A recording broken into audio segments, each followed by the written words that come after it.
Okey, baik. Bismillahirrahmanirrahim.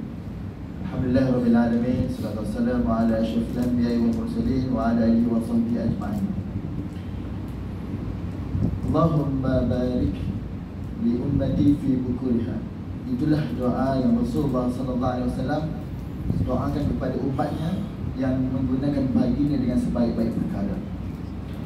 Satu soalan yang saya cuba ingin tanyakan kepada tuan-tuan sekalian, bilakah kali terakhir kita buat medical check up untuk diri kita?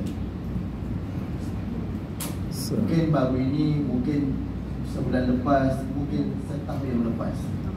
Itulah gaya hidup kita yang selalu kita mengambil ringan terhadap kesihatan hidup kita.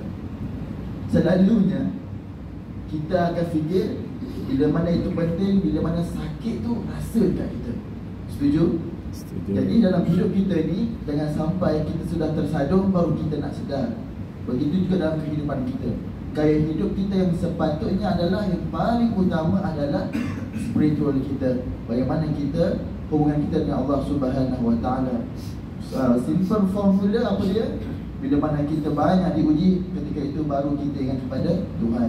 Yang kedua, dalam kaitan dengan kesihatan, gaya hidup yang sepatutnya kita ambil kira adalah, kalaulah kali terakhir kita jogging adalah pada tahun yang lepas, sebulan yang lepas, mungkin seminggu yang lepas, barangkali kita akan merasakan keletihan yang teramat.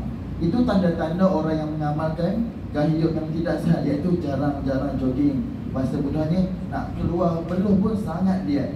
Dan yang ketiga, saya ingin kongsikan kepada tuan-tuan tentang gaya hidup. Apa dia?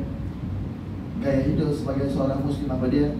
Bibirnya, lidahnya, hatinya, jiwanya adalah sentiasa ingat kepada Allah Subhanahu Wa Taala. Sebab itulah hakikatnya bila mana kita rasa bertuhan, bukan apa yang kita cakap tentang orang lain, tapi kita cakap tentang diri kita, hubungan kita, keadaan kita dengan Allah Subhanahu Wa Taala. Jadi saya rasa boleh untuk kita sama-sama muhasabah tentang gaya hidup kita sekarang. Adakah betul-betul sihat? Jiwa kita sihat atau tidak? Kesihatan kita sihat atau tidak? Jangan sampai kita sakit, tersadung sampai sakit, akhirnya kita membawa kepada kemudaratan yang sengaja kita lakukan. Wallahualam. Selamat mengamalkan gaya hidup yang sihat. Assalamualaikum.